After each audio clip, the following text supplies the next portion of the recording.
This company offers many benefits.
So you want to take on the big guns, eh?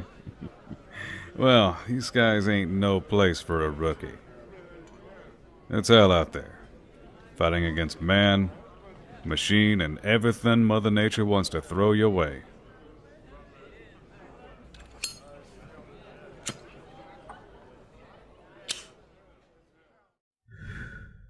Alright, here's what you're gonna do. First, you gotta get yourself a ship. One tough enough to handle the likes of war. Then, you're gonna need a battle-hardened crew, because only the best veterans will be able to keep you up in this fight. Equip yourself with the best ordnance money can buy, and for Pete's sake, don't come up your guns flying into a sandstorm. Make yourself some allies, and have a plan before rushing in. A little coordination goes a long way. Finally, you gotta make sure you're ready for anything, because you're gonna need to be tough as iron to take on the big brass. Tell 'em that God's gonna cut you down. Tell 'em that God's gonna cut you down.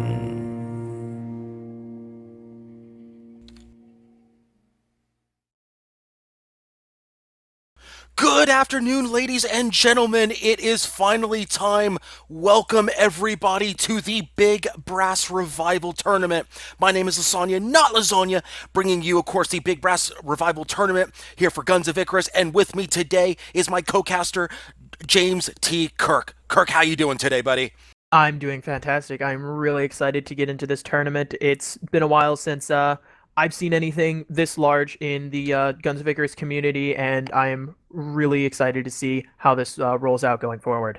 Outstanding. And of course, for those of you who are not aware, this is Muse's very first cash tournament. Very first one. Very exciting time for everybody here at Guns of Icarus. 9 outstanding teams ready to show their stuff, ready to see who is the best of the best in Guns of Icarus.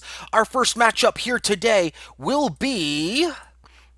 Of course, we have the East Chaladon Squirrel Company taking on the Fancy Cloud Dancers. That will be our first matchup here today. And we will have, let me just confirm here, it will be, oh, wait a minute, Yep, that's correct. Yeah, the East Chaladon Squirrel Company is on blue. The Fancy Cloud Dancers will be on red. Yeah, that does confirm the information that I have here as well. So we're going to be doing 3 matches here on this stream. The teams that we'll be covering are the ones previously mentioned, as well as Team Predators and the Stonecake Sky Navy, along with teams that will be determined in the losers bracket. Indeed, and we will actually have the only elimination match here today. 2 teams are going to play their second match here today. One of those teams that plays their second match here today will be eliminated. So the first elimination will happen on this stream. It will be our final match of the day here today. Lots of exciting stuff happening. Everybody's going to be playing at least one match here today.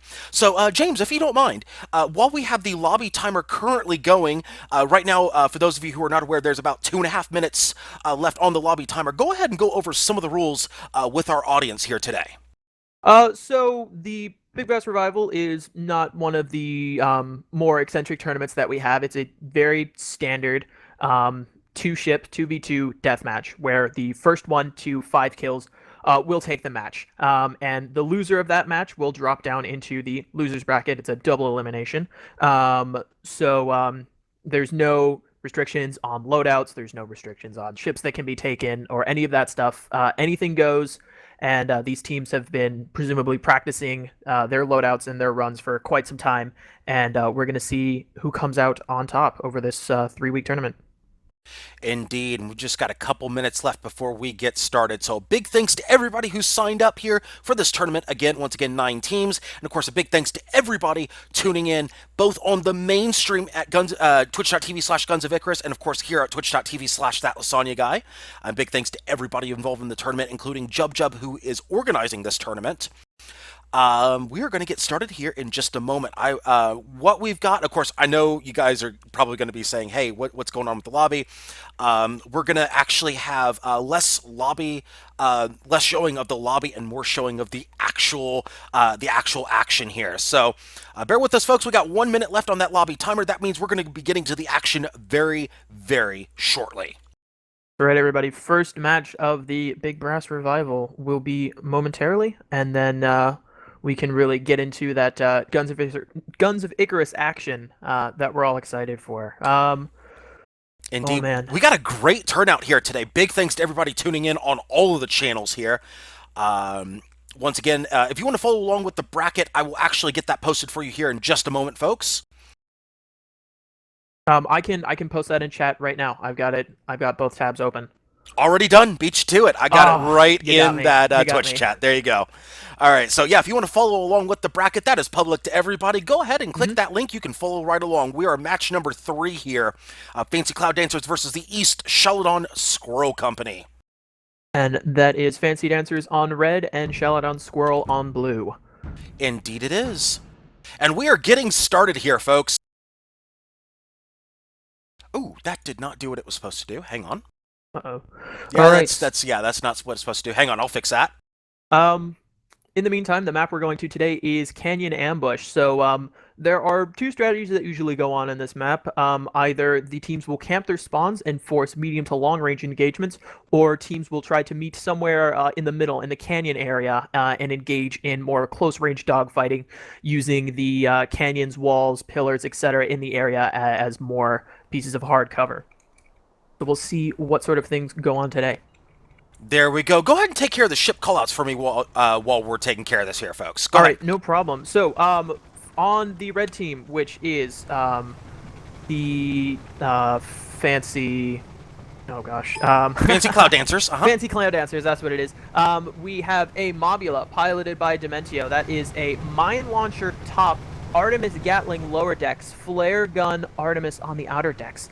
And then there is the Democide, a galleon piloted by Spudnik. That is left side Lumberjack Hwacha Gatling, right side Hwacha Carronade, rear flare gun. And then on the East Chaladon Squirrel Company, we have the Firefly, a goldfish piloted by an Agar Smoothie. That is a Hwacha fish with double Gatling support. And to wrap things up for this match, the Kipu Moth, a junker piloted by Mirawen. That is a flak Gatling side, Gatling front, double Artemis right junker.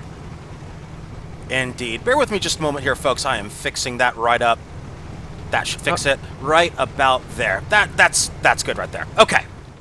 All right, so action is underway. Of course, we got a 20-minute timer to work with, folks. We are, of course, on Canyon Ambush. Of course, Canyon Ambush is a very close-range map. Yeah, it has the potential to be. Oh, yeah. Of course, these spawns are more mid-range in actuality.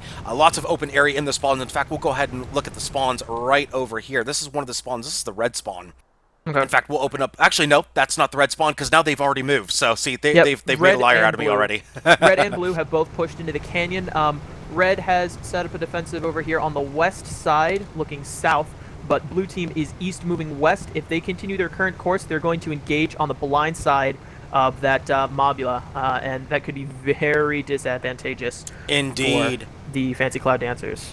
Indeed. Of course, we are definitely looking forward to a great match here today. Both of these teams are veterans of the competitive scene. Both of these teams have put on good showings in a lot of the Sunday Community Skirmish tournaments, which are the weekly tournaments. So we're looking forward to an outstanding match here to open up the tournament here on the second stream of the Big Brass Revival tournament. Yeah. Well, once that action actually gets underway, these two teams need to find each other. Blue team has taken a turn to the north, while red team has maneuvered more into the south. It looks like they're turning towards each other now. There may have been some sightings, if not official spottings, going on as they are now pointed directly at one another.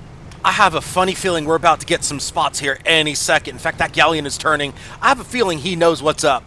Yeah, Keepamoth is a little bit above the cloud. He's got some hard cover to him. He's sort of sneaking around into this this little divot between the things as the red team tries to move up and set up over here in this more open area to get those mid-range engagements. But there is the spot on the galleon. It's slightly out of position. It needs to turn quickly in order to repel that junker, but it has plenty of time as junkers are not fast. Indeed. So here we go. The first Gatlings went out from the Demo side, barely scratching the Keepamoth. It looks like they're going to wait till they get a little closer before engaging. Setting up that standard sentinel defensive, you know, the Mobula pointed forward, the galleon pointed sideways. Between these two ships, there are 6 light weapons and 2 heavy weapons that can be pointed at a target. They can't all be fired at once, but that is still an immense amount of firepower at one ship, and the Firefly looks like he's going to start tasting it. Indeed, and it looks like, yeah, shots going out on the Firefly, as you mentioned. Now, those are Lumberjacks being shot at the Firefly. Lumberjack, of course, is good at knocking out balloons, so you got to have an engineer on standby at all times watching that balloon, especially if that Lumberjack hits. You only need about 3 good shots at that balloon to really take it down. That front gun right there is the Lumberjack we're referring to. Yeah, and that Lumberjack is really going to hurt the Junker. The Junker is primarily a balloon hitbox. The whole hitbox is very small, but once the balloon goes down, any damage that goes to that balloon will instead go to the hull, turning the Junker into one big hitbox of hurt. Same thing goes for the Galleon as well. Of course, the Galleon is the one shooting the Lumberjack, but several ships become basically a big beefy target for anybody to hit. So it opens up a lot of possibilities once that happens. But yeah, that Goldfish has been hull broken. Firefly, wow, just quickly darted, but lost hold to sustained Gatling fire and took a couple perma-hull shots as well. That is not particularly good for them because that perma-hull cannot be repaired under any circumstance. That is correct, and Red so far controlling the terms of engagement, putting out flares right there to make sure they're not double backing into the middle, but Blue is not doing that right now. In fact, Blue is going to be going around the side. Looks like they are going for a maybe an easterly approach here. They might be trying that. That is exactly what the red team is expected. They have set flares off in the area where they were just to double check for the doubling back, but you can see the Mobula is already pointed towards that pass. This is a pretty predictable strategy, but it is effective, is that there's a lot of hard cover and the clouds roll through here semi-regularly. So they can dart from cover to cover and maybe try to get in for that close range engagement that they're obviously craving. Indeed, and the way that the Firefly went, just to follow up on your point, the way that the Firefly went, there's only 2 places they could go. They can go right in the middle, or they can go where they're at right now, where the Firefly's at. And the Keepamoth is heading right now, so they know what's going on. In fact, it looks like Red has a general idea what's going on. In fact, they are turning. It looks like they have an idea that they have gone that way. I would not be surprised to see a flare go into that cloud right there. Yeah, Firefly, it tried to make a pass over to Secret Tunnel here, which is this pipe which has collided and knocked away a little bit of the wall here. You can fly between with, I think, pretty much every ship. Firefly is attempting to thread this needle right now, but they were spotted while they were making this move, and the Galleon is moving into position. If their balloon goes in this little crevice here, they're going to hit ground quickly and could bottom out and die. Oh, Firefly's going to keep going through there. Very risky, very bold. Democide just waiting with that Lumberjack. They were just waiting for that that peak over there. Firefly has been, no, they have not been hull broken, but they are very close to it. Now they've been hull broken. That Squatchin needs to come up to disable that Galleon, and it is just not able to this suppressive Artemis fire from the Fancy Guardian. They go in for a ram with no hole. No, they do manage to miss. Tar coming out from the Firefly. Yeah, Tar a little bit early. Oh, No, there's it catches the him. second tar. Yeah, There it goes. catches. Yeah, that is doing a lot of component damage to the demo side, but however, the Killer Moth has also emerged from the same crevasse. They have lost hull. That is a major deal on a Junker. All of their survivability comes from their armor. Their permahull is tiny, and they are taking lumberjack fire. Their balloon is very low. Hull is going down quickly as well. Not in a position to return fire at all. Another hull strip right there. That should pretty much knock out the Keep 'em Off. Oh, wait a minute. Hold that thought, as the Democide has been hull broken, but no follow-up on the Democide. Actually, the only follow-up seems to be the Tar Cloud that was already going into it. Very minimal damage right there as the Firefly about to eat a mine. Do they eat it? No, just barely missing. Just dodge it. Yeah, Oh, the goodness. Firefly has had its That primary catches. weapon suppressed for this entire engagement, making the Goldfish essentially useless, and the sustained Artemis fire is too much to handle. Indeed, and there goes the Goldfish. It is 1-0 in favor of Red. Red, of course, being the Fancy Cloud Dancers. Ooh, speaking of sustained Artemis fire, the Keep 'em Off gets a couple shots into the Democide's exposed heavy weapons, but they rise above the very low upward arcs of the Artemis and begin returning fire. Yes, indeed. And in fact, the Artemis is a weapon that arcs down, not up. So if you get above a Junker that relies heavily on Artemis, you will have a lot of problems if you're on that Junker. So most likely that Junker is going to go down to sustained fire. In fact, there's this whole strip, and there they go. 2-0 in favor of Fancy Cloud Dancers. Exactly. Firefly spawned in a very no, poor spawn. spawn. Yeah, risky spawn here. They have been caught in a 2v1 here. Not a good spot for them. They are running. They've been hull broken. Fortunately for them, neither of these ships behind them are pursuit ships. The Junker is the only one with any forward-facing weapons. The Junker is extremely slow, so there is some sustained fire. The long-range weapons continue to sink, but they get away with most of their permahull. That could have been better if they had chosen a safer spawn, but this isn't 100% detrimental. Yeah, and unfortunately, though, they are in their own spawn, so they don't have many choices here. That's true. The problem, though, is that they've already lost 35% of their permahull to that sustained fire. Of course, the Lumberjack also helping increase the hitbox of the Firefly as well. Keep 'em Off is providing a little bit of cover fire while the Firefly attempts to get itself back up and running and in a good spot, but now the Keep 'em Off is stuck in a 2v1. It's trying to split its Artemis fire between the Fancy Guardian and the Democide, but there is just so much more firepower from red to blue than blue to red. And Keep 'em Off trying to rise above the Artemis like what's done to him, but that Lumberjack is going to make that more difficult. That is, there's a hull break on the Keep 'em Off. Yep, Artemises continue to lock in. That ship damage is really hitting them strong.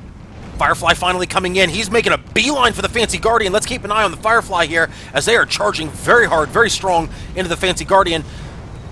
What are they going to do here? There is a stamina burn down from the Fancy Guardian. Well done. Well done by the pilot. However, Firefly looking to put out tar and catches the that Fancy tar Guardian. cloud. Well Yeah, done by that- the Goldfish. That was a potentially bad situation turned a little bit better for that Goldfish, as Mobulas are really resistant to Hwachas as their components are so spread out across the front of the ship.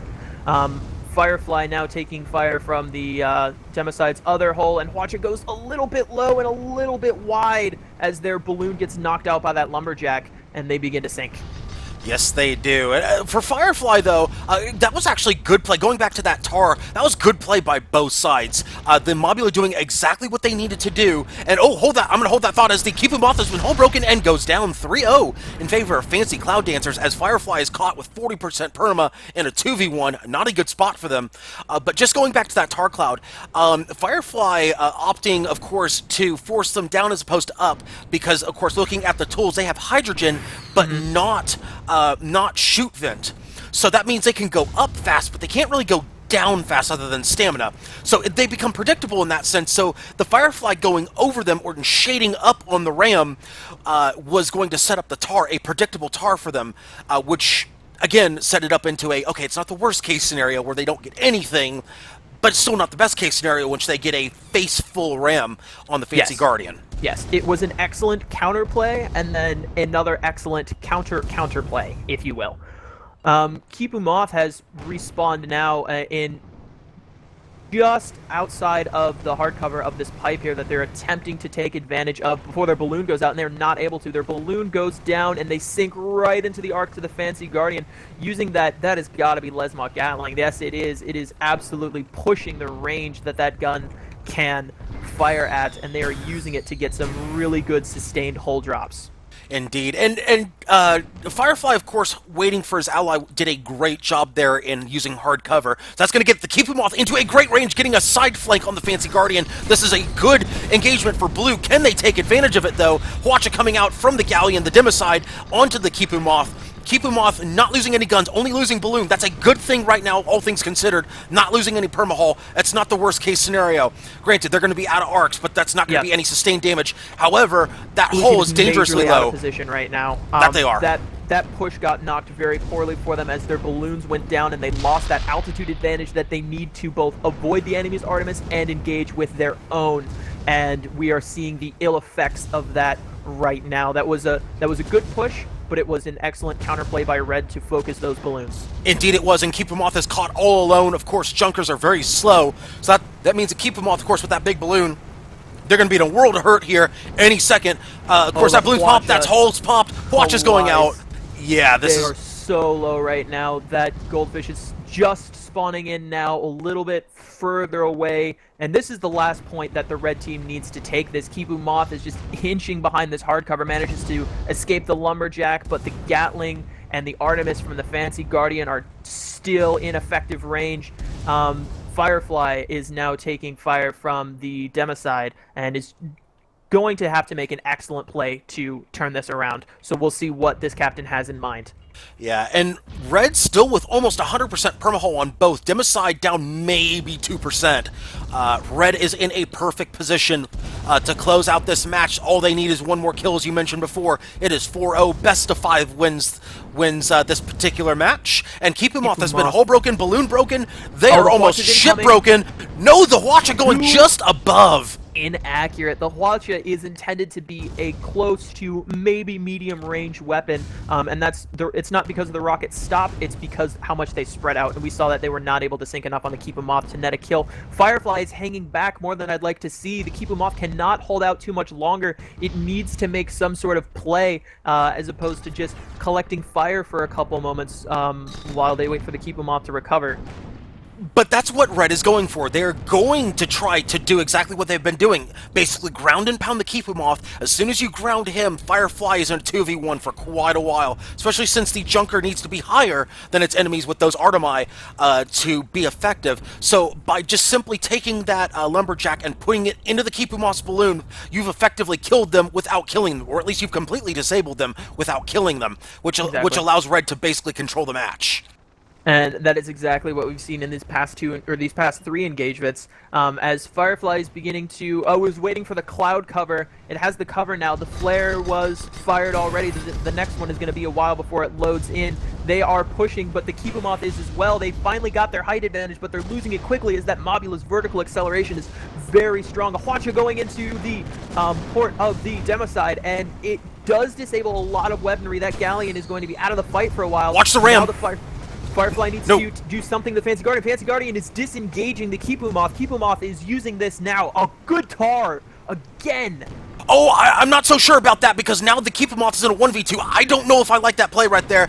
Democide now putting out the Hwacha on the Keep 'Em Off. Not a good spot for them to be. If that balloon gets popped, it's probably match. Yep. There's the pop. Is dropping, but is it dropping fast enough to lose arcs from the Democide? It is not, and the Gatling begins to chip away at their permahull. They only need one more Lumberjack to sink in, and they are done for. They get their whole armor back up, but for how long? Not enough. That'll do it. And Fancy Cloud Dancers wins this opening matchup 5-0 over the East Chaladon Squirrel Company. All right, so that is the first match, but the Squirrel Company is not eliminated. There is a double elimination, so they're going to be moved down to the losers bracket, which we will be checking in on later. Actually, hold that thought just a second here, because we'll get into all that here in just a couple minutes. In fact, let's go ahead and prep our next match here. Of course, a big thanks to everybody tuning into the Big Brass Revival Tournament. We will get the brackets updated here.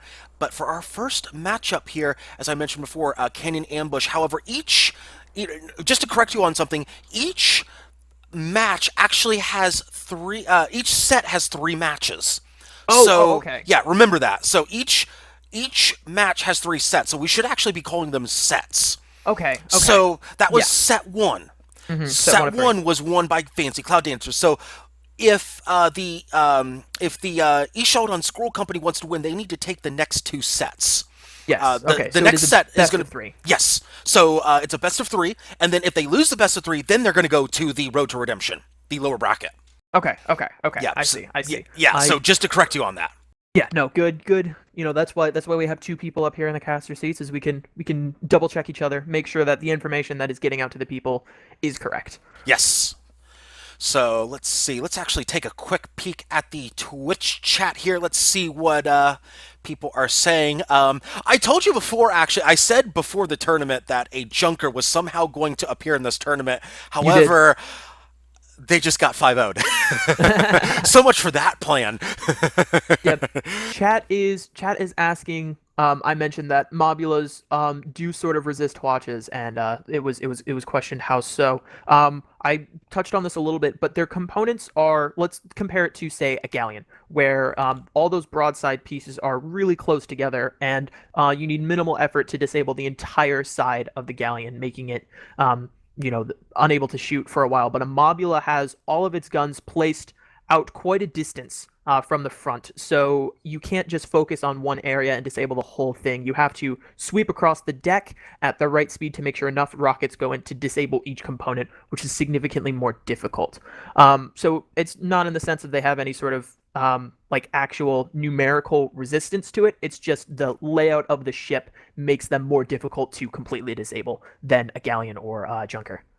Indeed, and don't forget the vertical mobility of the mobula as well. That's a vital component on dodging that Hwacha as well, especially with that very thin hull and gun layer. Yes, exactly. All right, so we are getting our next match set up here very shortly.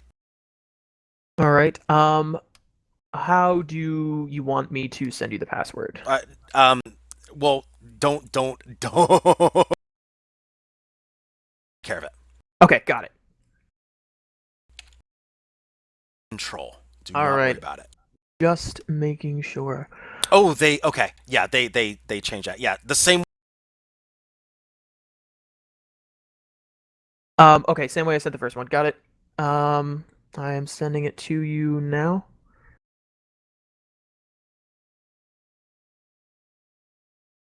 All right, there you go. There we go. All right, let's see. All right, see you later, Scrowbeard. Thanks for joining us. All right. And of course, for those of you just tuning in, thank you so much for tuning in to the Big Brass Revival Tournament. Lots of people showing up. Great crowd here today. And of course, thanks to Scrowbeard and to everybody tuning in to the Big Brass Revival Tournament. As a reminder, the mainstream, the top bracket is on twitch.tv/Guns of Icarus. We have the second stream here today, here at twitch.tv/That Lysanya Guy. As a reminder, all of the matches will be available by replay, both on Twitch and on YouTube. So for more information on that, check back after the stream. We will have those VODs up. I would say we would have the Twitch VODs up very quickly after the tournament for today is over. I would estimate maybe within the first 30 minutes after the stream is done, we'll probably have those up about then. Okay. Yeah. So anyone who maybe missed a critical event because they went out for snacks, or maybe the actual team's playing, is of course they're not allowed to be watching the stream as it happens, to because that's not particularly fair. But so teams can go back and review their plays. That's something that I used to do when I flew competitively, is I was watch every game that I was in, see what I did well, see what I didn't do well, where maybe communication broke down and what was happening from a caster perspective, because things are a lot more clear from a bird's eye view than when Hwacha rockets are exploding all over your ship and everyone is screaming. And we got a question in the Twitch chat. Does anybody else not understand the match sets yet? So yeah, I'll explain that here right now. So here's how that works. Each match. Okay, so basically, for those of you familiar with the SCS format, Nietzsche's Mustache, you're familiar with that. So each match contains 3 sets. We just saw set number 1, in which Fancy Cloud Dancers won 5-0 over the East Chaladon Squirrel Company. Basically, we play a best of 3. So Fancy Cloud Dancers is effectively up 1-0 over the East Chaladon Squirrel Company. If they win this next set, as we normally like call a match, but it would be a set in this case, it's kind of like, think of it in tennis terms. You have game, set, match, except no games. You just have sets and matches. Okay. If you think about it in those terms, it makes a lot more sense. The way I look at it, just to maybe get another explanation in case people are still not grasping it, is that you have it's a best of 3 in 2 brackets. So you have the main bracket and the losers bracket. So once you lose the set that you're talking about, the set of 3 games, once you lose 2 of them, you are dropped down to the losers bracket, where you once again have another set of opportunities. You have 3 more actual games in the where you're on your ship to not get eliminated. Well, let's stick with the terminology let's stick with the common terminology here. So each match that we're familiar with calling with a match. Okay, so each time we go into, when we leave lobby, every lobby is a set. Okay. Okay. So every lobby is a set. Actually, let's go ahead and take this off right over here. So they're going to be on the same sides, folks.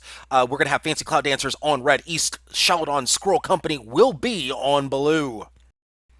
All right, this map is Water Hazard. It is a lot more open than Canyon Ambush, a lot less claustrophobic. We are going to see more of those mid to long range engagements than we saw before. So, all right, so here we go. I'll take care of the ship callouts this time. Ship number 1 is the Fancy. It is piloted by Dementio. We have a Mobula running with a Hades up top, an Artemis and a Flamethrower on the bottom. We have a Gatling and an Artemis on the sides. Ship number 2 is the Predtado, piloted by Spudnik. We have a Watchafish with double side Caro. Ship number 3 is the Deliverance Machine, piloted by Ager Smoothie. We have a Junker with an Artemis front, a side, let's see, that's going to be triple Artemis Junker with a side Gatling and Mortar. And ship number 4 is a Ferio Moth. It is piloted by Merwin. We have a Hades Banshee Pyramidian, and we have a side Banshee and a flare gun. So we immediately see a very aggressive move from the Pretato. Went way ahead of the Fancy and pushed in towards blue spawn. It was really trying to grab the position that it's moving to now. This large piece of hard cover, one of the largest pieces of hard cover on the map, and are already going to have to utilize it. Oh no, they are not utilizing it. They are continuing their push, but they hit a building, knocking out all of their momentum, and is really going to put them in a bad spot. Indeed, and in fact, all those shots going into the Predtado right now. Fancy trying to tee off on the Moth. Probably their best move right now, putting those Hades squarely into the Moth. A good job by that Hades gunner on the Fancy. Meanwhile, the Hades gunner on the Moth having a little bit of difficulty hitting the Predtado. A good job getting into hard cover as the Predtado turning a potential 2v1 situation. Deliverance Machine's caught out in the open, and the Fancy catches that and is putting Hades into the Deliverance Machine. Deliverance Machine is taking a lot of damage very quickly. I mentioned earlier about them having a very small hull, but that Hades gunner is sinking it. But the Hwacha goes into the Ethereal Moth, taking out its front guns. Yeah, that's a beautiful Hwacha right there by the Predtado. Now the Carronade coming out onto the Moth. That side Caro doing a little bit of work. That Predtado's now moving in. This could be a devastating Hwacha if it connects full, and it does connect full. All the guns down. That is almost a hull break right there on the Moth. That's down to about 40% armor. Predtado now has complete control over the Moth.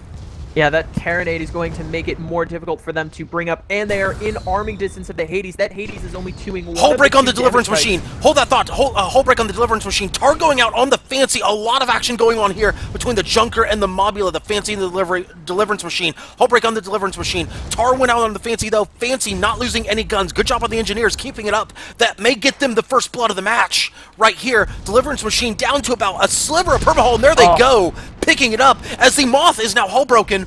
Red looking to go 2-0 here very quickly in this match. They are completely broken. They have no balloon, no guns, no engines. Now they have a balloon up, but Predtato is absolutely grounding and pounding the Moth. Hades coming out into the Moth. There's the hull break from the Hades, putting it into the back of the Pyramidion, and the Hwacha just finishes it off. 2-0 in favor of Fancy Cloud Dancers. A clinic put on by the Fancy Cloud Dancers.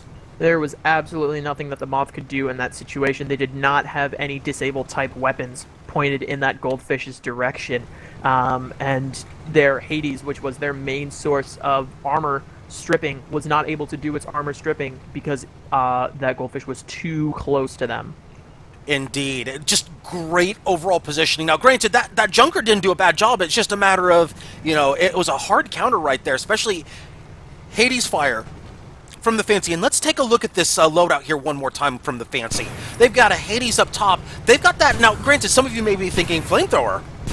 Why Flamethrower download? Well, it looks like they're going to go for more of a short-range type of situation, short to mid-range, with that Flamethrower being a defensive weapon, trying to force chem sprays to go out on, like, say, the Moth or the Deliverance Machine. Those chemical sprays, of course, delay the enemy from actually being able to put repairs on something and forces them to actually have to take care of fires, or prevent fires, I should say, as there's a tar that goes out and it catches both the Junker and the Predtato. That is a very, very difficult tar right there for the Junker to deal with. They ran into their own tar cloud. Not a good spot for them. The Predtato decides to peel off, and they're going for the Moth. That is a hull break. Tar out their little Moth loses hull break moments before the That'll be a kill. Slides in. And this ram is, there's going to be Goomba. Here comes a Goomba. Here, the environment takes it first. Environment takes it first. Yeah, that could have been a Goomba right there. Predtato just had it lined up all the way. 3-0 for Red. All right, Red team is just closing in on the Deliverance Machine now. It is trying to run away, but both Mobulas and Goldfish are pursuit ships. That Goldfish is significantly faster than the Deliverance Machine, and that Hwacha is going to damage and or disable their engines, making it even more difficult for them to escape. Yeah. And Predtato's not going to be worried about that tar cloud. They're just going to fly right through it, and they're going for him. Oh, here comes a Goomba opportunity. No, they just overshoot it. They just overshoot it, but the pilot stamina makes it so they don't put themselves in too bad of a position. Ooh, look at Moth's positioning. Look at Moth's positioning coming back in on the Fancy. Beautiful spawn. Oh my gosh. This could be horrendous for the Fancy. They have no weapons in arc. That gigantic blind side is just... And they... Hull break. Predtato is forced to disengage the Deliverance Machine to try to help the Fancy. Fancy loses hull. That Banshee reload needs to come out soon, but the hull comes back up and they miss their opportunity. Predtato is... Oh! There is a lot of sustained fire going on the Deliverance Moth right now, or the Ethereal Moth. Yes, the Deliverance Moth, we fused both ships, and something happened, something exciting happened, but that's okay. As they Fancy still eating that Hades, this could be what Blue needs, even though that the Moth got Hwached, this could be what Blue needs to start turning this around. They need to take advantage of this right now. They have to pick up a kill on the Fancy. If they do not, it might be the match. However, it looks like they might be in position. Junker making an aggressive move. This is an aggressive move right here by the Junker. There is that defensive flamethrower that you were talking about, and there's just a lot, just too much going on for the engineers to handle on the Deliverance Machine with that fire, with that Gatling, with that balloon damage, with that hull damage, and shooting the guns is just too much. And they are beginning to take hull damage from that Gatling gun. Oh my goodness! They're going to sink into the hull. Oh, the Ram! The Ram picks it up right there, 4-0 in favor of Red, and yeah, that lobby decision with the flamethrower coming into play right there. As I mentioned before, yeah, you said it as well. That flamethrower was going to be for short, mid-range, and sure enough, that Junker made a beeline for him. And that should seal the match right there. In fact, it does. 5-0 in favor of Fancy Cloud Dancers. They have officially won this match now 2-0. They will be moving on to the next day of the tournament. Meanwhile, Chaladon Squirrel Company will be moving on to the road to redemption. That is right. They are not out of the match. This is not the last you've seen of this team. They will be fighting tooth and nail to not drop out of this, along with several other teams that do get put down onto the road of redemption. But that is it for this set. We will be moving on to our next match. this match. There you go. Okay. Yes. I know okay, terminology and everything. I'm still getting a handle on the terminology that we've decided on. That is it for this match. We are moving on to our next match or set of 3. Yes. Momentarily. That works. That terminology works. That set of matches, next set, that works. And we can work with all that. That's good. We're getting it. We're getting it. It's okay, folks. Our next matchup. Let's go ahead and pull that up. And for those of you just tuning in, just to catch you up on what's happened so far, Fancy Cloud Dancers has defeated the East Chaladon the East Chaladon Squirrel Company 2-0. Their day is done. They are moving on to tomorrow's matches. The East Chaladon Squirrel Dancers are also done for today. They will be moving on to the road to redemption. Our next matchup will be Team Predators versus the Stone Cake Sky Navy. And we will have that match for you guys very shortly. Yeah, that is the Stone Cake Sky Navy. Of course, I am the founder and leader of the Cake Clan, and that is part of the composition of that team. But I have had sort of stepped away from, got my fingers out of the batter, so to speak, of the competitive team going on here. So I will be as surprised as you, Les, to see what sort of things they bring in. Of course, I am still rooting for my team, but I will remain unbiased as a commentator in that match. Yep. I assure you all. That is one thing we definitely need to do. We want to make sure we give all of their teams their due here. Of course, just by showing up to this tournament, you are basically declaring yourself one of the best in Guns of Icarus. So you want to make sure you do your best. We're going to make sure we give everybody their due here. All right, I am sending you the password for the next match in the usual way. Yes, perfect. All right. And while we're loading into the next match, True Jedi asks, I'm a fan of the tar hit markers now that I know it, but is it a bug? No, I do not believe it is a bug. In fact, I believe that is working as intended.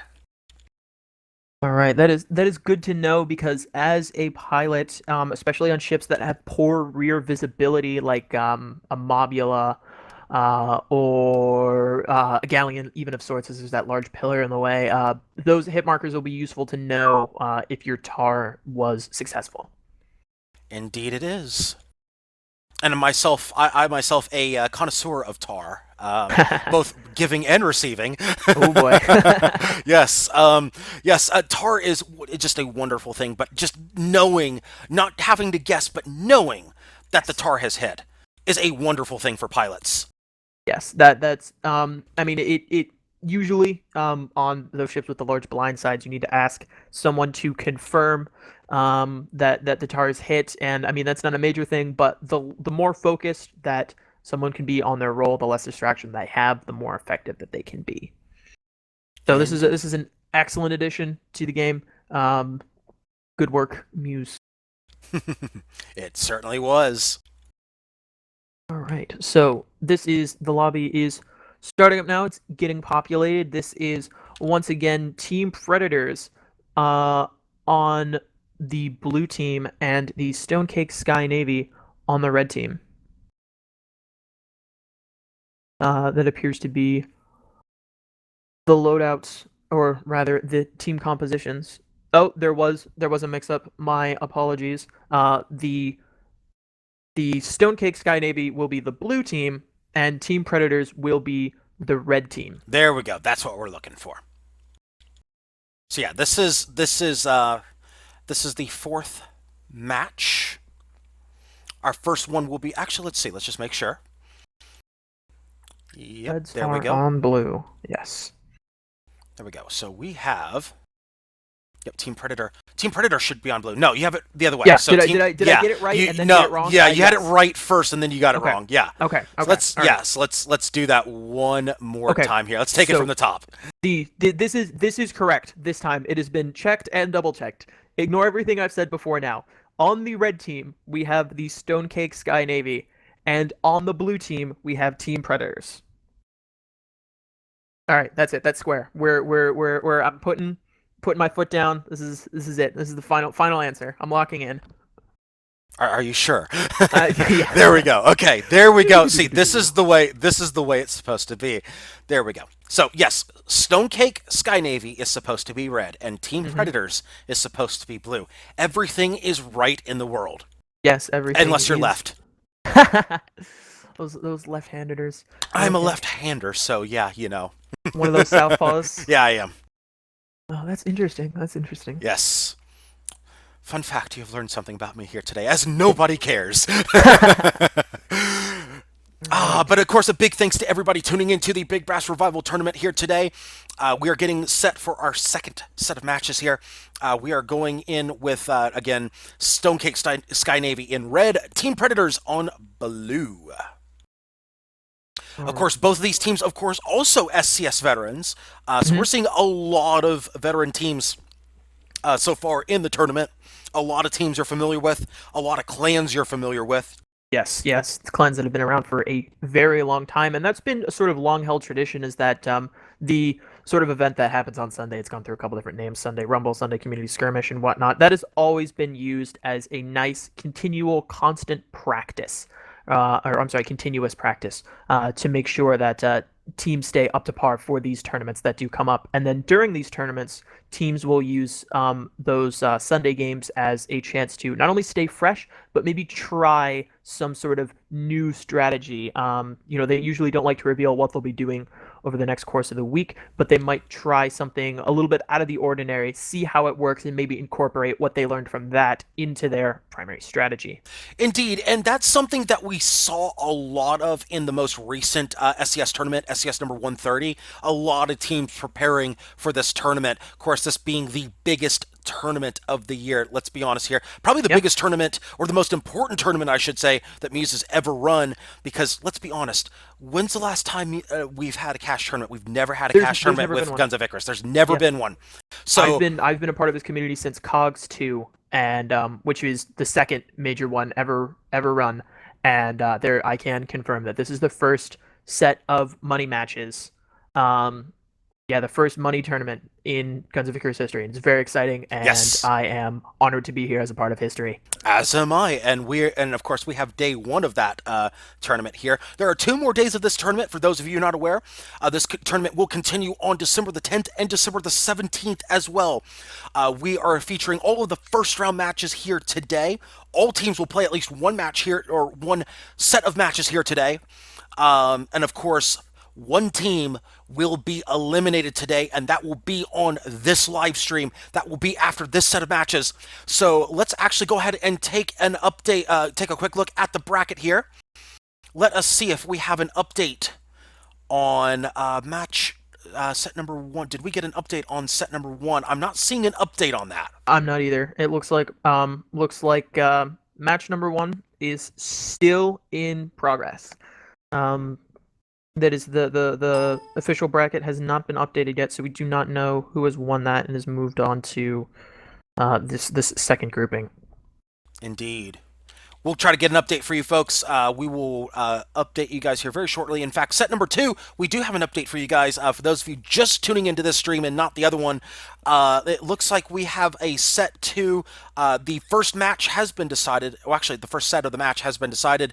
Let's go ahead and pull that up right now as... let me cross-reference it with what we got there. Chef Zedion's Potatoes au Gratin, a 5-1 winner in the first set over the altruistic Aviators. So we are still awaiting a second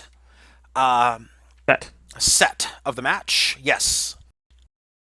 And then, and of course, our game, for those of you that are just turning in, we just finished up with the Fancy Cloud Dancers and the East Chaladon Squirrel Company, to which the Fancy Cloud Dancers did take that in 2 consecutive 5-0 victories. So they took that match. Indeed. And it was pretty much a clean sweep in that first round for the Fancy Cloud Dancers, making short work of and that's not to say that the Chaladon Squirrel Company did poorly. They did make some excellent plays, but equally excellent counter plays were made by the Fancy Cloud Dancers, and that's what gave them the victory. Indeed, and East Chaladon Squirrel Company is a very strong side themselves. Mm-hmm. And that just goes to show the strength of the Fancy Cloud Dancers.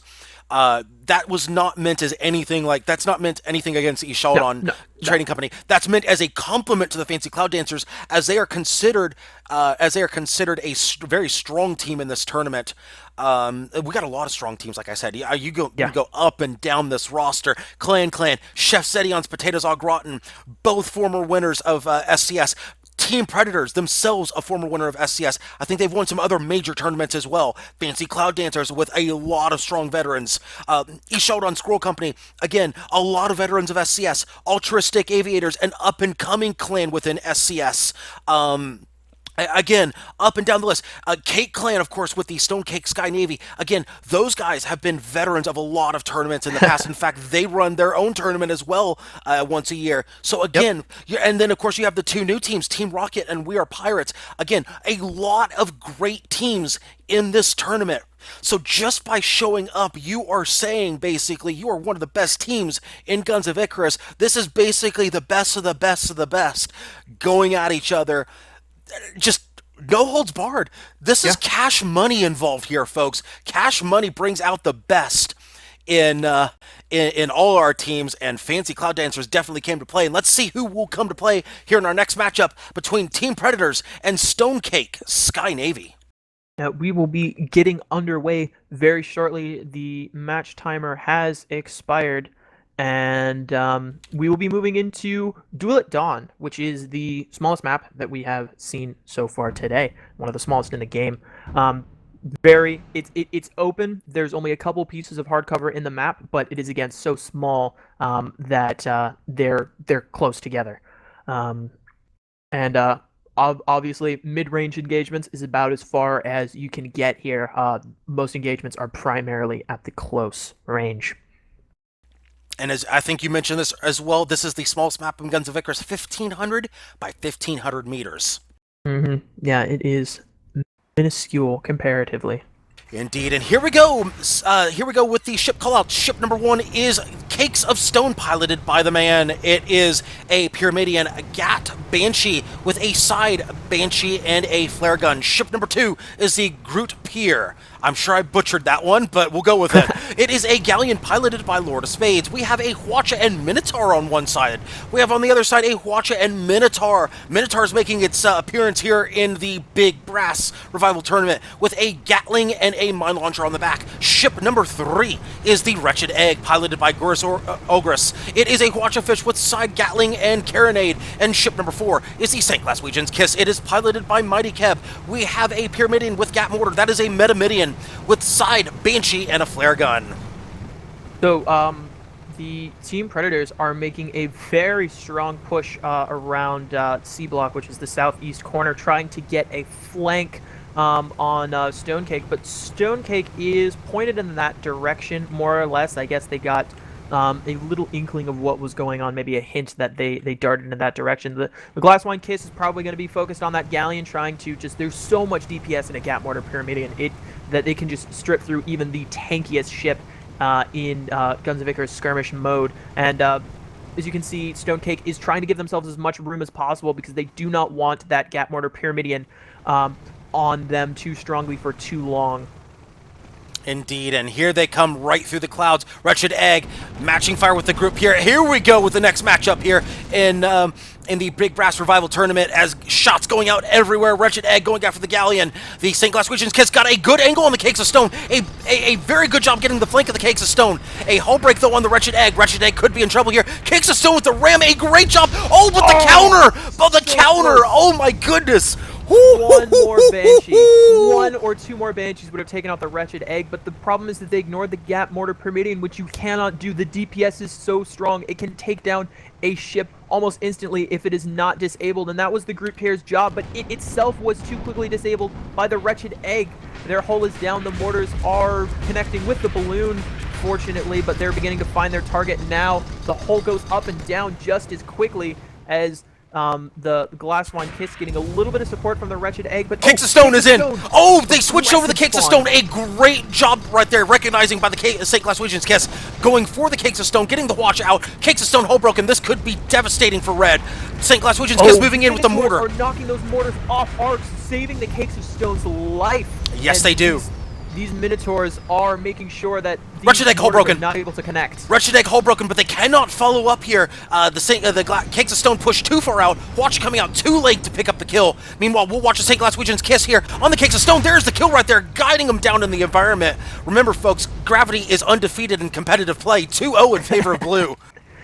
Glasswine Kiss does lose their balloon to a little bit of fire, but they are in no threat right now and are able to get it up fairly quickly. That Hwacha is keeping the Good Pierre suppressed. They're unable to get their weapons up to make a counterplay, and with that Glasswine Kiss moving up into the blind spot, Good Pierre has going to have a very difficult time getting themselves out of this situation. I smell a Goomba. I smell a Goomba. I don't think they're going to risk it. Goomba stomps are good for taking down ships probably not. where you need to take advantage of it, but the DPS from the Gap Mortar is so much stronger. Cakes of Stone again making an aggressive spawn right on the Glasswine Kiss's engines. They're trying to chip away at them, but Good Pierre is not able to withstand the fire. No, they are not. However, using the St. Glasswine's Kiss there as a shield against Hwacha was a good move. One small problem, though, the Kiss moving out of the way to give the Hwacha fish its arc and its line of sight. Looks like Hydro from the Cakes of Stone. Yes, that is a Hydro from the Cakes of Stone. They do not have much more room to maneuver. However, expert job right there, getting away from the environment. Cakes of Stone doing just enough to get out of dodge there. Watch for the Galleon spawn. Watch for the Galleon spawn. There it is. Oh, a beautiful spawn by the Galleon. St. Glasswine's Kiss not quite in position. If they can get to their guns very quickly, the Wretched Egg might not be able to react. Oh, good job right there by the Wretched Egg, putting those afterburners on. That was absolutely. But a Galleon has two sides of weapons, and they just have to turn their other one. Wretched Egg has such low health right now.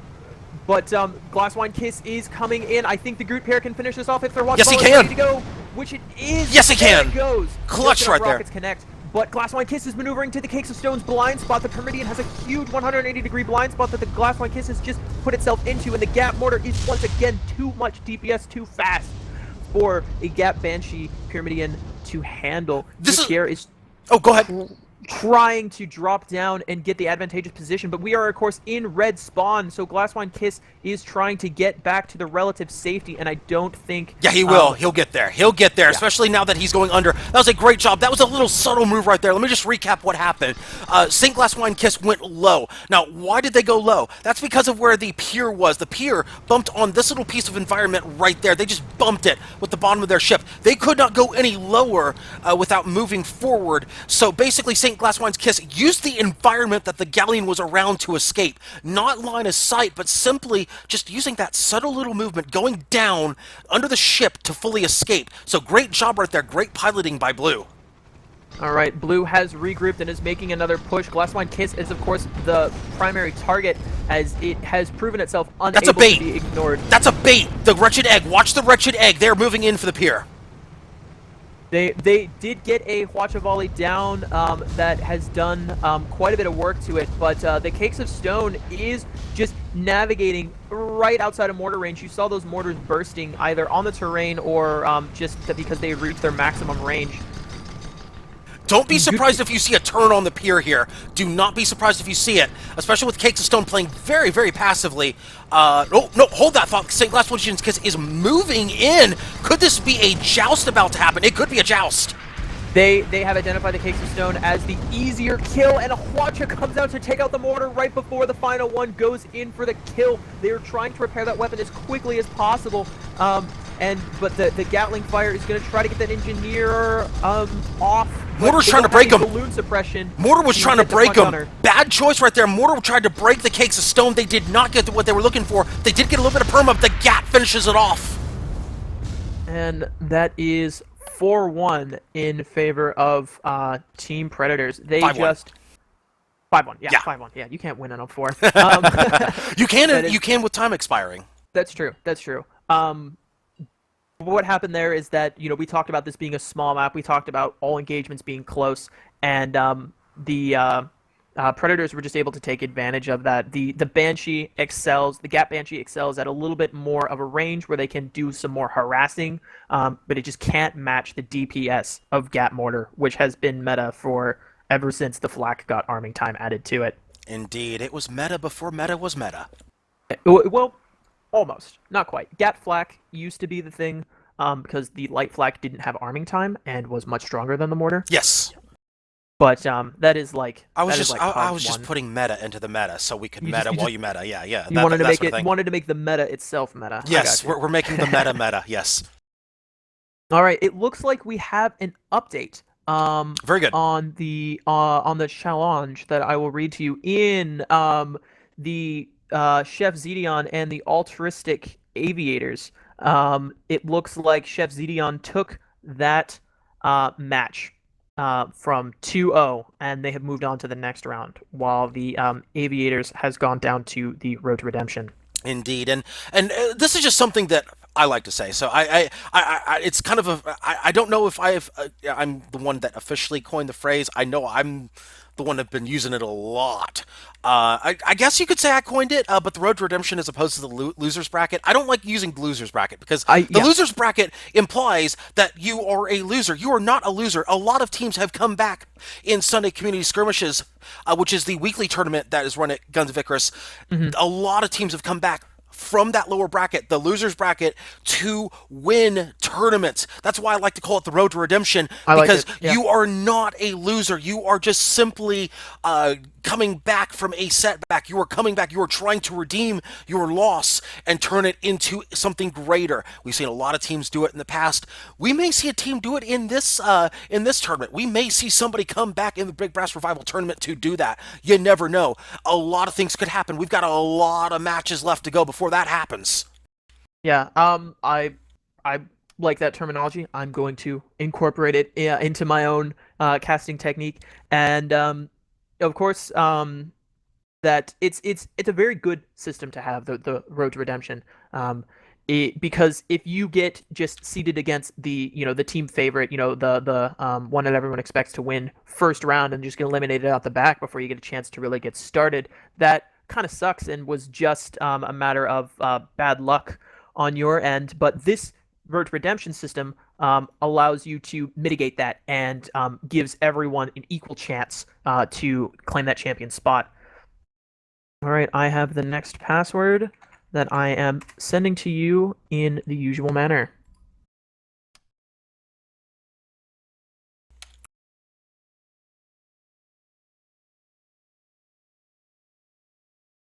I believe. Yep. Okay, we're good. All right, the lobby timer has started. We are once again in the second set of our match. So we have 3 sets going on. The first set has gone to Team Predators, who are currently sitting on the red team. But the Stone Cake Sky Navy still has an opportunity. If they take the next 2 sets, they will win this match. Whoever loses this match is once again not eliminated from the tournament. They move down to the road to redemption, where they still have a shot of taking the tournament. Indeed. Remember, this is not an elimination match. Not yet. Not an elimination match. Of course, granted, for Stonecake Sky Navy, you want to go ahead and try to win this match. You want to avoid the road to redemption as much as possible. You do not want to put yourself in a must-win situation. So Team Predators has one in the back pocket. They're up 1-0. So they can afford to lose this particular match or this particular set Mm-hmm. and still win the match by Yes. taking the third one. So they've got a little bit of room to work with here. Yeah, where we'll see. Well, now we're on Water Hazard, which we saw a little bit earlier today, and again, more encourages that mid to long range fighting that I think is what Stonecake was looking for. Again, they brought that Banshee, which can outrange the mortar and is a little bit more utility to it. It sets some fires. It's pretty effective against the balloon at medium range, but Predators were just so aggressive, gung ho. They got in Stonecake's face, and the Banshee just could not keep up with the DPS. And of course, that Goldfish was so much more maneuverable at that range than the Galleon, was able to get the Hwacha pointed at where it needed to be, and was able to keep their Hwacha up. And it was just very aggressive. The Predators were able to keep the engagement, size, and location that they wanted throughout that match, and Stonecake was having a little bit of trouble getting their more mid-range defensive system to work.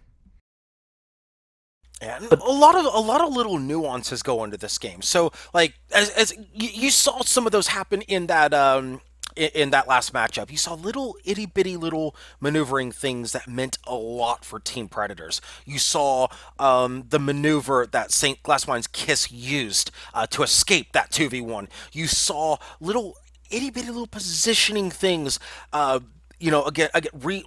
Changing your primary target, the positioning higher, lower. You saw that in the first matchup. How height comes into play. Those little things, knowing your tools, knowing what you have, and utilizing them to your full advantage. Knowing those things, knowing your environment, knowing where your opponent is, knowing what they know.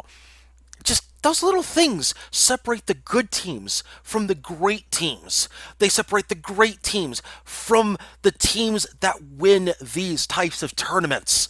Absolutely. So a lot of little things, and you'll see that as the tournament goes on, you'll see teams more and more use those little itty bitty things that make champions here in Guns of Icarus.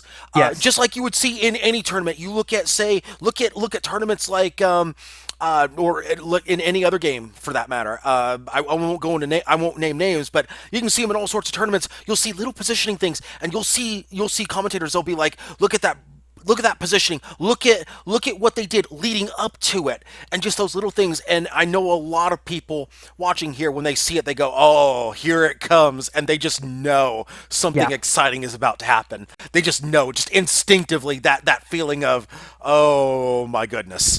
Yeah, It's coming, and you know that RAM is coming. Yeah. Even though Guns of Icarus is a much slower game than like Twitch shooters, for example, the tactics and the engagements are slower.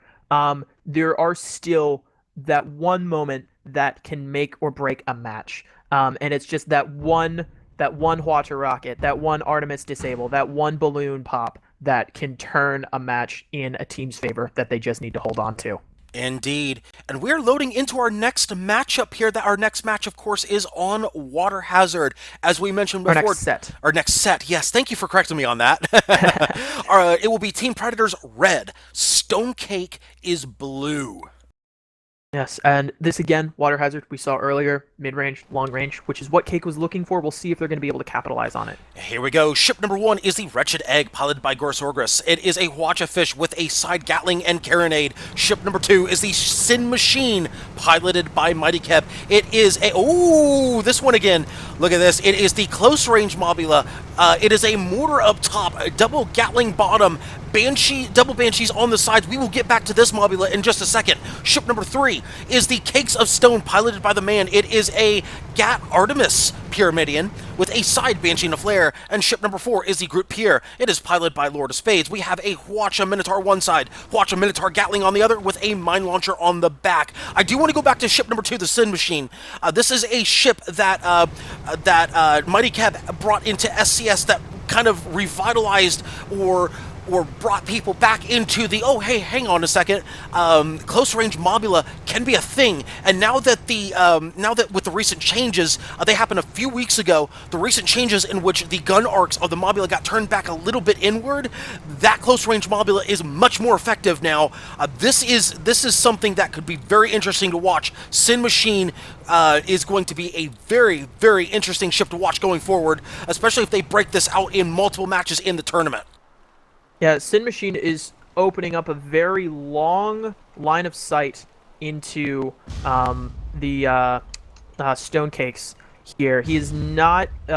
he might be a bait, as the Wretched Egg is moving along to the side, setting up a flank, probably on the Groot Pierre, to knock out those very dangerous heavy weapons. And then we'll probably see a rush in from the Sin Machine. Mobulas are not fast, but they're not exactly slow either. Indeed. In fact, Wretched Egg is pushing up right now from his side flank position. This is not a full flank just yet. In fact, they are going to go for the full flank here. They are moving around. They have, Sin Machine's been spotted. Let's take a look and see what's going on with the group here and the Cakes of Stone.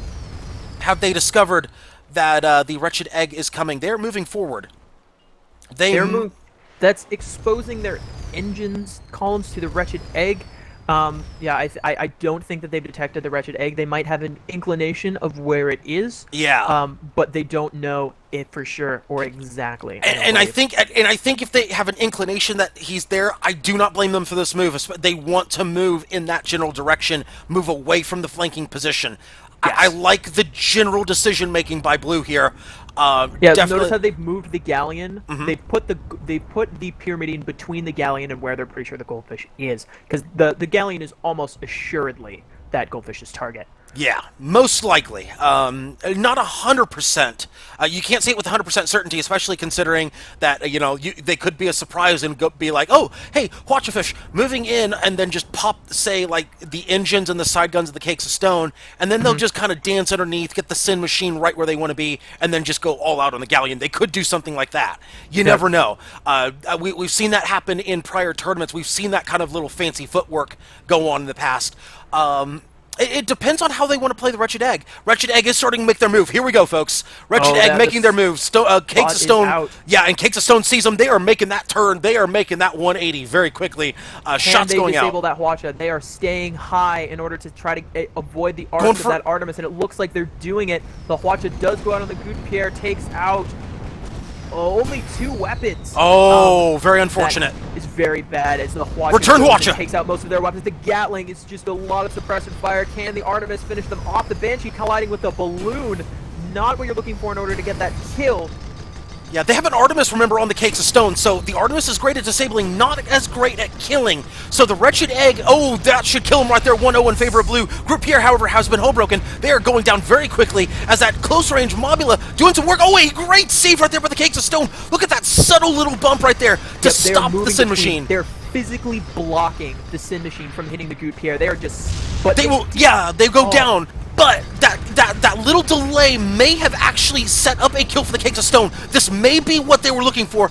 They may get it. They do get the hull break. They disable that mortar yesterday if they're going to win this engagement. Yes, they are trying to put shots into the Sin Machine. They got the hull break they were looking for. They are trying to put more shots in. They've got the Gatling. Looks like they're focused the Gatling right now. They're turning the Banshee. Smart play. A little bit more sustained damage, and it does finish them off. Well done. A beautiful move by the Cakes of Stone, saving that engagement for Blue. That could have been absolute disaster. Yes, the Gute Pierre went down. However, it wasn't about saving the Gute Pierre as much as it was delaying the kill on the Gute Pierre so that the Cakes of Stone could put more DPS into that Mobula. By doing so, Cakes of Stone set up that kill and made it 2-1 in favor of Blue. Well played by both sides. What happened there is that delay made it so that the Cakes of Stone was able to 1v1 a double Gat mortar Mobula and not lose any of its perma-hull. Yes, very important. Critical. Yes, especially with the next engagement. And both of these sides, like I said before, veteran teams, they know what they're doing. Great play on both sides. That was not a mistake on any side. That was a great play by the man on the Cakes of Stone. That's what that whole engagement was set up with. And of course, a critical thing that happened as well. We talked about it at the start of the engagement. The Hwacha went out, only 2 guns. Yes, that was the first. That was that leg up that Cake needed, and then they had a pretty good advantage that they then extended with that bump, and that got them into a favorable position where not only are they up 1 point, but both of their ships are at 100%.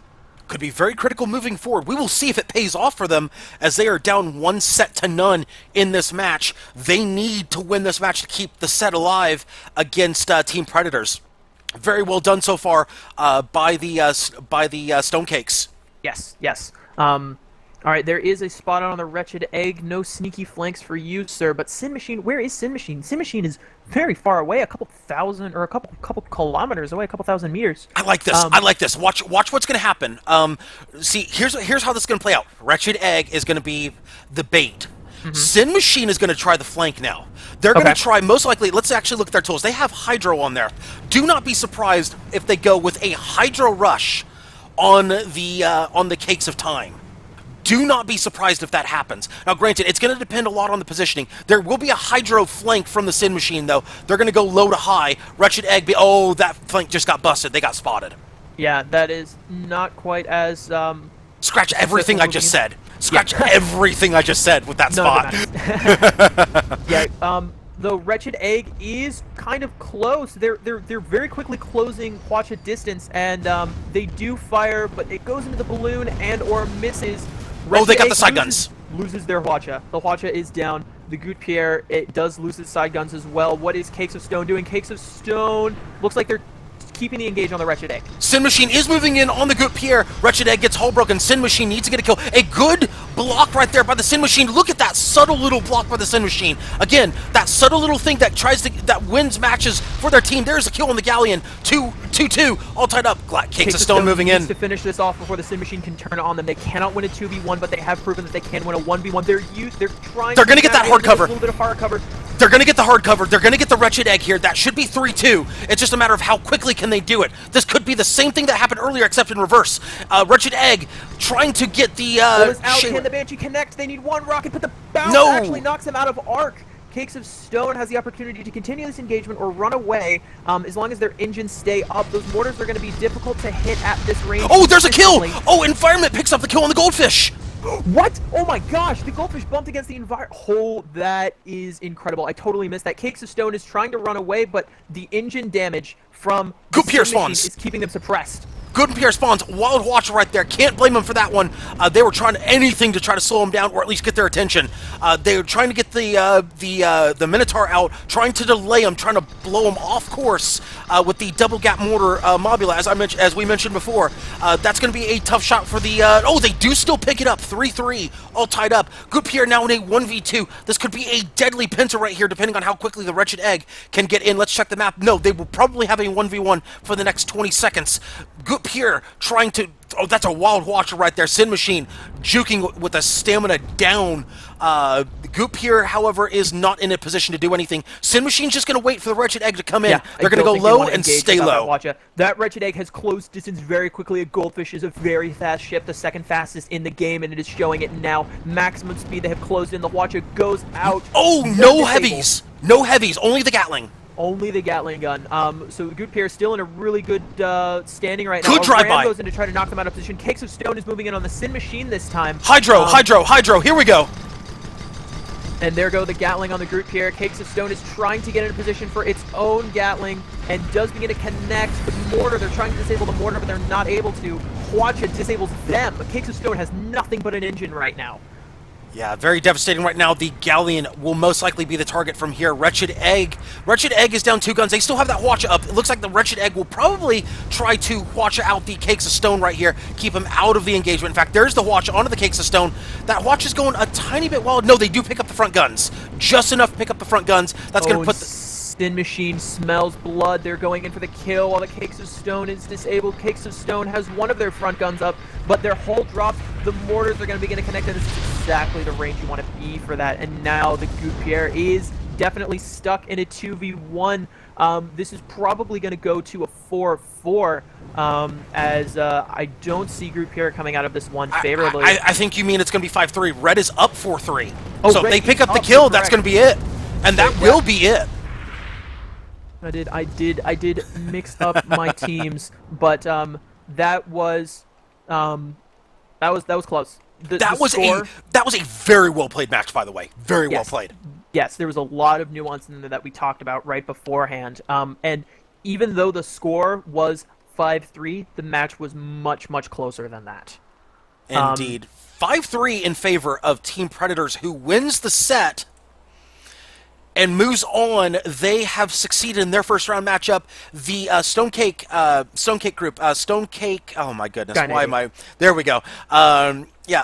Oh my goodness, why am I forgetting their name? There we go. Stonecake Sky Navy. Say that 5 times fast.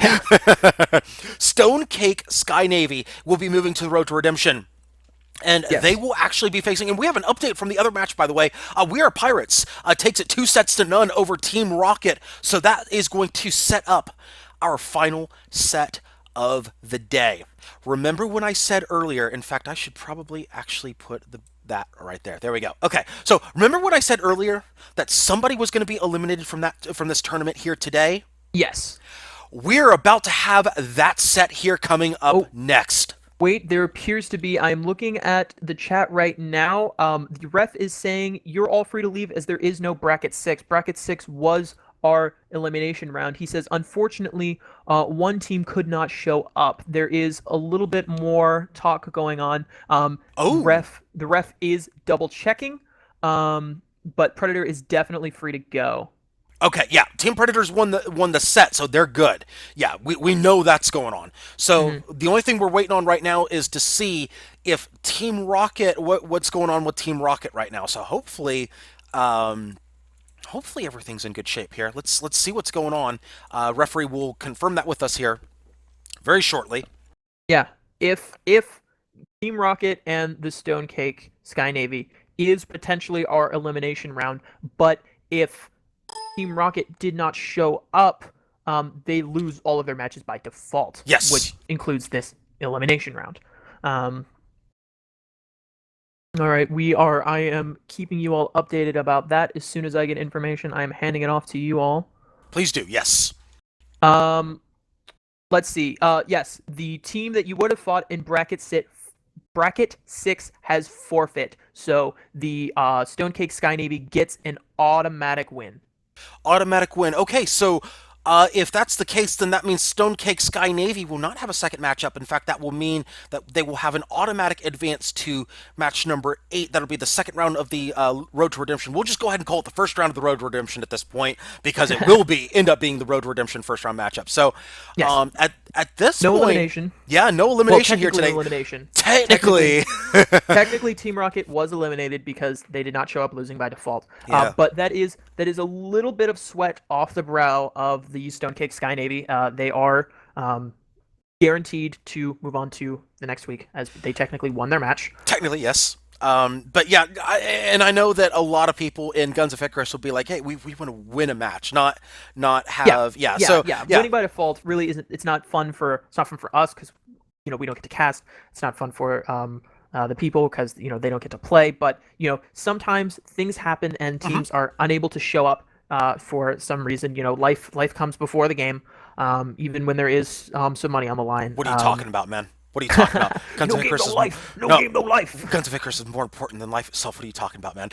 No, I'm kidding, of course. No, seriously though. Yeah, as you mentioned, life, of course, is the most important thing. Because, of course, the second most important thing is Guns of Icarus Online, because we have a cash tournament here, folks. This is where you want to be when you're not dealing with life things and whatnot. As they say, life imitates art. Not quite. Oh, okay. Not quite. Life finds a way. Yes. So that is unfortunate, but it is of course no hard feelings around. So that was going to be our third match. Did we get anything? I will check to see if we got anything reassigned or if we're done for today. Yeah, I'm also checking on that. My expectation would be that that's going to be our last matchup of the day. However, we'll get confirmation here very shortly. We're checking with the organizer to see, especially since the winners have pretty much been dismissed for today, I think. So if I had to guess, we are probably... Yes. Okay, so that confirms it. Just got an update. All of our matches are done for today. So we had 4 outstanding matches here today. I think we closed out on a high note. I think that was definitely our best match of the 4. Well played. Well, yeah, it definitely was. Lots of great plays. Those little subtle moves, like I said before. Those little subtle on both sides. Yeah. We saw it on both sides. So you want to see more play like that. You want to see more outstanding matches. Tune in next Saturday. Keep watching over on twitch.tv/Guns of Icarus. Well, yes, of course. There's still more matches. Yes, of course. Yeah, that one's still going on. Thank you for reminding me about that. They are actually having. They're actually going to have the last of the first round matchups: Clan versus We Are Pirates. So if you want to check that out, twitch.tv/Guns of Icarus, which is also the official channel of Guns of Icarus Online. So do go ahead and check that out to close out this tournament. But as for us here on Lysanya's Lounge, we are done for today. Kirk, any final thoughts before we close out the live stream here? I just want to say that I am immensely impressed with how well this tournament has gone on. I have casted a lot of things over the years, and this is definitely just in these 6 games that we saw these 6 sets or 4 sets. 4 sets. 4. in these four sets, I can say that I have seen some of the highest, most nuanced, like most tactical sort of plays that I've seen in quite some time. And it's really exciting to be here for this, to be on this end of the stream. And I'm really looking forward to what else this tournament has in store. Indeed, and if you want to check out more of the tournament, again, the final first round matchup is on twitch.tv/Guns of Icarus. If you want to check out more action for any of these teams next week, tune in on December the 10th. Same time, 7 p.m. UTC, 2 p.m. Eastern. All of the matchups will be posted. Again, we have the updated bracket. That's all there. I'm sure you'll see updated brackets again on the official forums, gunsoficarus.com. All that stuff will be there. But as far as today, folks, that's it for Kirk and for myself. For James T. Kirk, my name is Lysanya, not Lasagna, signing out. Good day, everybody, and good night.